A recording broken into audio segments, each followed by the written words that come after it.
Meta Platforms is laying off 13%. CEO Tim Cook confirmed reports of hiring slowdowns at that company. Amazon will reportedly lay off as many as 10,000 employees. Global recession का खतरा एक बार फिर से मंडरा रहा है। लगातार बड़ी कंपनीज में हो रहे ले ऑफ सीधे तौर पर ग्लोबल रिसेशन को इंडिकेट कर रहे हैं। ले ऑफ करने वाली बड़ी कंपनीज की लिस्ट में अब नाम गूगल का भी जुड़ चुका है। गूगल के lay off 10,000 employees. Recently Jeff Bezos ने भी ग्लोबल रिसेशन की वार्निंग दी थी। IMF एंड वर्ल्ड बैंक ने भी रिसेशन को लेकर क्लियर स्टेटमेंट पहले ही दे दी है कि 2023 में ग्लोबल रिसेशन आने के 65% चांसेस हैं। ऐसे में टेक कंपनीज के बिगड़ते हुए हालात यानी जाहिर तौर पर रिसेशन आने की शुरुआत कहीं ना कहीं हो चुकी है। Many of us still remember the collapse of the US housing market in 2006, जिसमें US के साथ साथ पूरी दुनिया को फाइनेंशियली क्राइसिस का सामना करना पड़ गया था।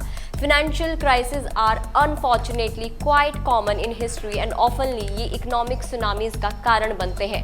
रिसेशन के इस शोर के बीच आज हम ये जानने की कोशिश करेंगे कि ग्लोबल रिसेशन क्या है एंड इसने कब कब वर्ल्ड को इफेक्ट किया है। What is global recession? So a global recession is an extended period of economic decline around the world. जब किसी इकोनॉमी में लगातार 2 क्वार्टर तक GDP ग्रोथ डिक्लाइन हो तब रिसेशन आता है। ये सिलसिला लॉन्ग पीरियड तक जब चलता है तो इकोनॉमी स्लो डाउन होती है, इन्फ्लेशन एंड अनएम्प्लॉयमेंट बढ़ता है, लोगों की इनकम कम होती है, शेयर मार्केट्स डाउन हो जाती है। अब जानते हैं कुछ बड़े ग्लोबल रिसेशंस के बारे में। तो लास्ट 100 इयर्स में अराउंड 5 to 6 मेजर रिसेशंस का सामना ग्लोबली करना पड़ा है। फर्स्ट पे है the great depression of 1929 to 1939। 1929 में स्टार्ट होकर ये रिसेशन 1939 तक जारी रहा था, जिसे द ग्रेट डिप्रेशन के नाम से जाना जाता है। This was the worst financial and economic disaster of the 20th century. 1929 के द ग्रेट डिप्रेशन की शुरुआत US शेयर मार्केट में भारी गिरावट आने से हुई थी। ये बिलीव किया जाता है कि 1929 में वॉल स्ट्रीट के क्रैश होने से द ग्रेट डिप्रेशन ट्रिगर हुआ था एंड लेटर US गवर्नमेंट की पुअर पॉलिसीज ने इसे और ज्यादा बढ़ा दिया था। डिप्रेशन 10 साल तक चला and resulted in massive loss of income, record unemployment rates and output loss, specially in the industrialised nation. 1939 में यूनाइटेड स्टेट्स का अनएम्प्लॉयमेंट रेट ऑलमोस्ट 25% हिट किया था। दुनिया भर में करीब 1 करोड़ 30 लाख लोग अनएम्प्लॉयड हो गए थे।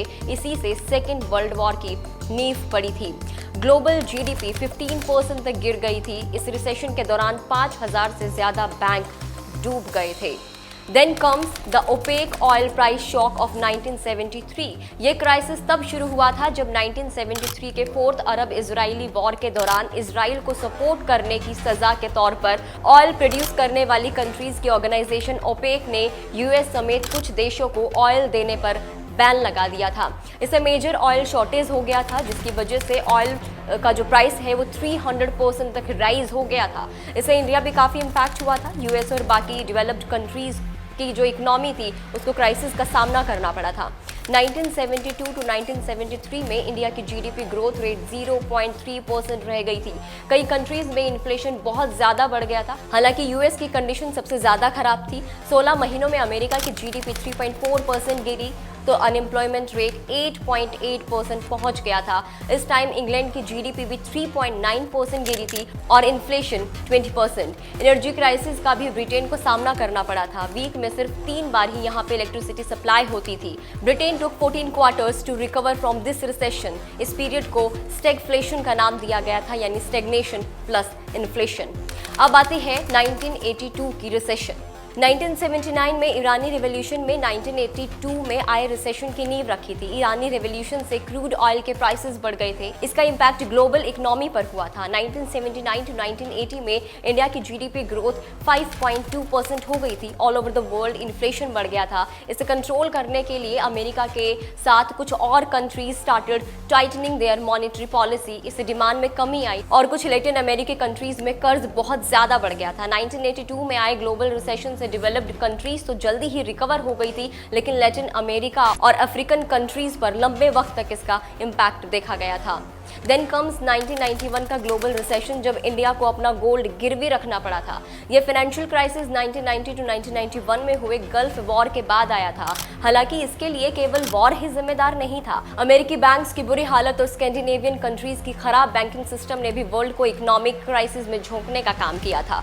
भारत पर इसका बहुत बुरा असर हुआ था। 1991 में इंडिया के इकोनॉमिक क्राइसिस में फंसने की सबसे बड़ी वजह पेमेंट क्राइसिस था। देश का ट्रेड बैलेंस एकदम डिस्ट्रॉय हो चुका था। गवर्नमेंट बड़े फिस्कल डेफिसिट पर चल रही थी। इंडियन फॉरेक्स रिजर्व्स मुश्किल से 3 सप्ताह के इंपोर्ट लायक बचा हुआ था। सरकार कर्ज चुकाने में असमर्थ हो चुकी थी। विश्व बैंक और IMF ने भी हेल्प करने से मना कर दिया था और इंडिया को अपना गोल्ड गिरवी रखना पड़ा था। इंडिया, जिसे उस वक्त सोने की चिड़िया कहा जाता था। और अब आता है the financial crisis of 2007 and 2008। The great depression के बाद दुनिया का सबसे बुरा फाइनेंशियल क्राइसिस यही वाला था। इसकी शुरुआत अमेरिका की प्रॉपर्टी मार्केट से हुई थी। अमेरिकी हाउसिंग बबल कोलैप्स हुआ तो उसने अमेरिका के बैंकिंग सिस्टम और शेयर मार्केट को एकदम डिस्ट्रॉय करके रख दिया था। अमेरिका में आया ये क्राइसिस जल्द ही दुनिया के ज्यादातर देशों तक पहुंच गया था। The crisis resulted in the collapse of Lehman brothers, जो कि एक समय वर्ल्ड के सबसे बड़े बैंक्स में से चौथे नंबर पर आता था। इस रिसेशन से दुनिया भर के शेयर बाजार गिर गए थे। डिमांड में कमी से प्रोडक्शन कम हुआ था और करोड़ों लोग बेरोजगार हो गए थे। It took almost a decade for things to return to normal. अब लास्ट में ये समझते हैं कि रिसेशन का आप पर या हम लोगों पर, आम लोगों पर इसका क्या इम्पैक्ट पड़ता है। रिसेशन का इम्पैक्ट कई सालों तक बना रहता है। समटाइम्स सिचुएशन नॉर्मल होने में कम से कम एक डेकेड का भी वक्त लग जाता है। GDP कम हो जाती है, इन्फ्लेशन बढ़ जाता है, डिमांड एंड सप्लाई की चेन डिस्टर्ब हो जाती है, डिमांड कम हो जाती है, जिससे प्रोडक्शन कम करने के कारण कंपनीज ले ऑफ्स करती है, जैसे सिचुएशन हम अब फेस भी कर रहे हैं। इससे अनएम्प्लॉयमेंट बढ़ जाता है और फाइनेंशियल क्राइसिस का सामना ऑल ओवर द वर्ल्ड सबको करना पड़ता है। So that's all in this video. I hope आपको ये वीडियो काफी यूजफुल लगी होगी। See in the next video. Bye bye.